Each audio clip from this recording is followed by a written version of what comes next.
си хора. И така, цирк Балкански са при нас днес. Разказвате ми непрекъснато интересни неща, обаче спираме сега, за да продължим малко с една животинка. А искам да попитам Сашо малко да ми разкаже за животните в цирка. Можеш ли да помолиш да ми извадите? Да, разбира се. Този заек? Аз не съм виждал толкова голям заек никога през живота си. Окей, können wir Sie raushaben, bitte? Някаква особена порода ли е? Да, това е особена порода, казва се гигантския баварец. Гигантския баварец. И това е най-малкият представител. Няма да казвам нищо. Ох, издава някакъв звук. Леко мъркаш. Леко мърка, да.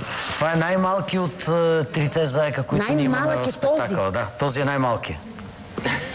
Аз по-голям не съм виждала хора, не знам как този е малко. Огромни са. Как се гледа това животно? То не трябва ли да тича много, не трябва ли да... Какво се случва? Има специални изисквания в цял свят, които са регламент за абсолютно всички животни от тези раси, които са под закрилата на международни организации. Те имат специални огромни клетки с определени размери. Аз видях при тигъра. В които, да, точно така.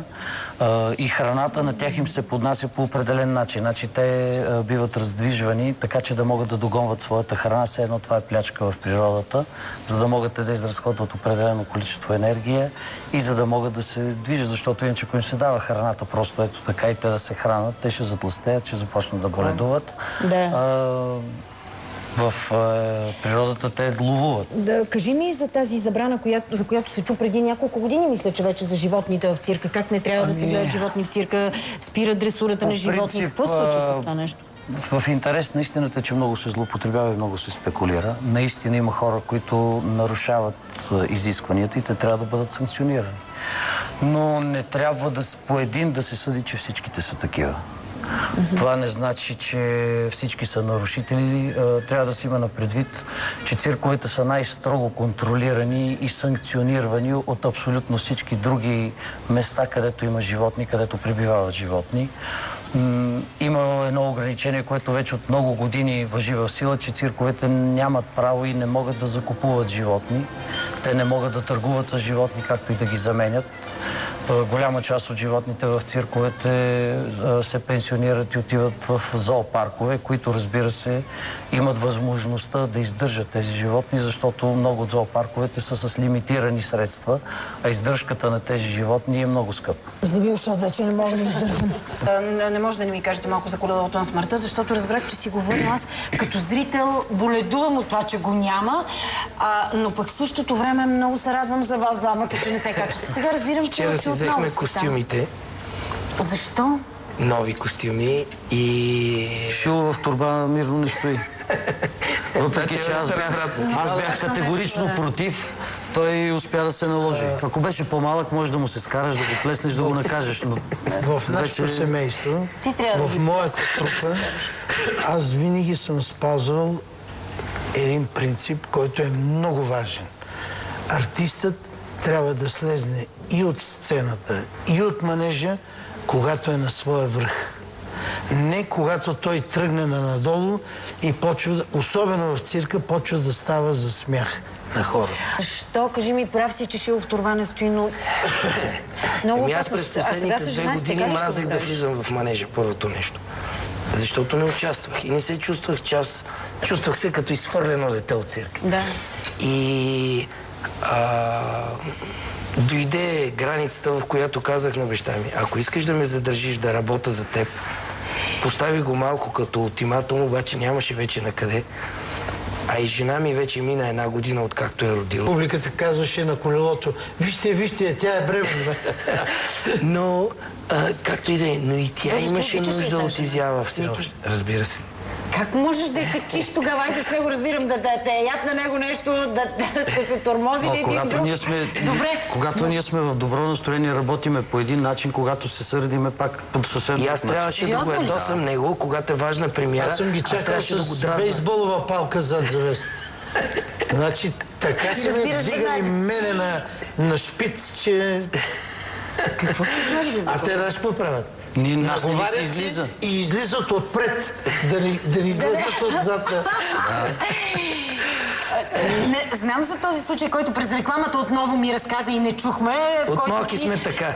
Играехме по... Ето, виждаме сега колелото. Обясни ми това, което ми обясняваш. Страшното е, когато ето и там го виждаме на видеостената. Това беше в един голям град, ако не се лъжа, Дюселдорф. Финалният трикс на колелото, Николай, те го засилват и Николай прави една каскада. Обаче аз винаги съм му казал, че каскадата трябва да стане върху колелото. Но той винаги искаше да се отдели от колелото, защото тогава публиката мисли, че той се откъсна от колелото и ще падне. Няма вече спасение. Обаче на този ден той се отдалечи толкова много от колелото, че аз вече знаех, че той няма да се хване за колелото.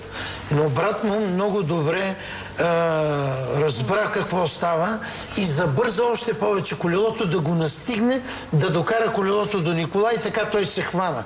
И там излезнах отзад за завеста и ги чаках с... Не само ти, доколкото знам, са ви викали и са ви мъмрили. Да, и в дирекцията са ни мъмрили, но за добра работа. Което от една страна е положително. Ами малко ги страха. Страх не, значи... За да заслужиш... Лично мене, говоря за себе си, винаги ме е било страх от него, като приключа да работя. Това е бил мой страх. Не ме е било страх от друго нещо. Никога. Това е бил мой единствения страх в живота. По-добре да те е страх от мен, отколкото да те е страх от номера. Така е било винаги. За мен това е бил закон.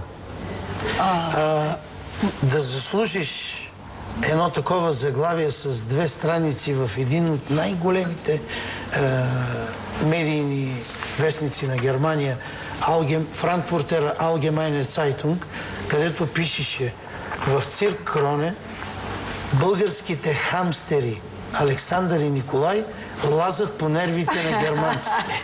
Вие имате играч, който е на 63 години, на който ти даде награда и Кари се развълнува много от това. Като казваш това, не е ли опасно за този човек? Защо на 63 години? Аз ще ти обясня защо той получи тази награда и защо аз се развълнувах. Първо, ако тръгнем по улицата, ще видиш на неговата възраст хора, които с бастун ходят. Виждала съм и... той на 63 години започна на 64-та на 8 метра височина работи, а в нашия цирк е вдигнал още 2 метра тела. Без предпазни средства. Това е невероятно. Но той е принуден да го направи това, защото един цирков артист, вместо да бъде пенсиониран на 20 години трудов стаж без възраст, него го карат да се пенсионира на 65 години. Това ли е закона за цирковите артисти? На 65 години? Да. И сега той ще се пенсионира на 65, а може и да не се пенсионира, затова защото когато е бил в чужбина, нашата главна дирекция не му е плащала осигуровките тогава и той не може да събере необходимия брой точки, за да може да бъде пенсионер. Това е жестоко за мен. Питам нещо, ти реши дали да ми отговаряш. Много се шумя преди известно време, когато цирк Дю Солей беше в България. Много приказки се изприказваха. Аз не отидох да го видя. Дъщеря ми беше, която е влюбена в цирка, като всяко дете. Тя вече тинейджърка, но обича много. Като я попитах как беше, мамо, чакай, разкажи ми. Хубаво беше, каза тя, и това беше всичко, което ми каза. Бяхте ли? Да, бяхме, разбира се. Аз съм гледал много спектакли на цирк Дю Солей, които нямат нищо общо с този спектакъл. Гледах в Нью-Йорк преди 27 години този спектакъл. Предпазното въже, по принцип в цирка, служи за да спаси живота на артиста. Там то се употребяваше, което е абсолютно забранено. Предпазното въже да се употребява като помощно средство, защото то може да се скъса, артиста се надява да му помогне и се убива артиста. Такъв беше случая с мене.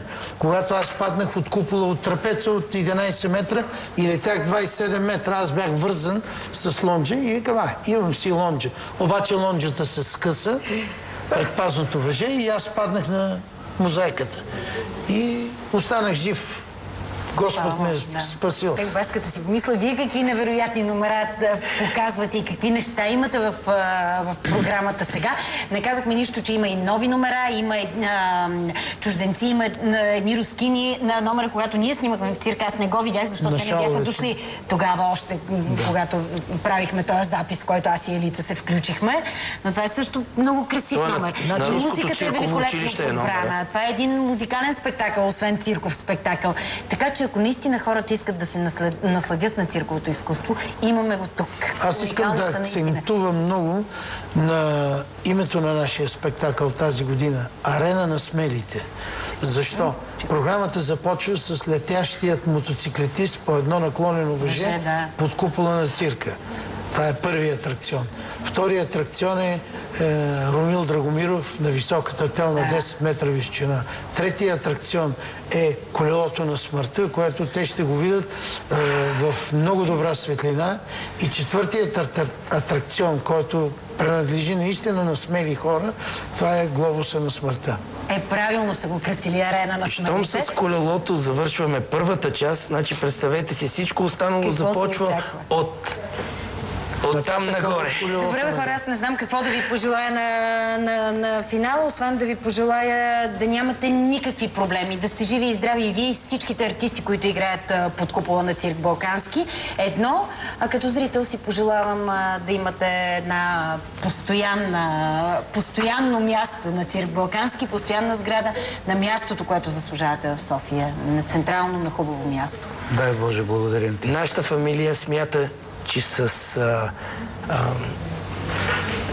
пълното си присъствие на цирковата сцена в Европа и по света, името Балкански ще защитава тази сграда, ако наистина бъде построена от Министерство на културата, и Министерство на културата ни закриля като нейни деца. Вярвам, че ще се случи. Благодаря ви за това, господин. А пък аз си пожелавам за в бъдеще все повече да идваш при нас, все повече да участваш в такива А за участието ще си говорим допълнително, моля те.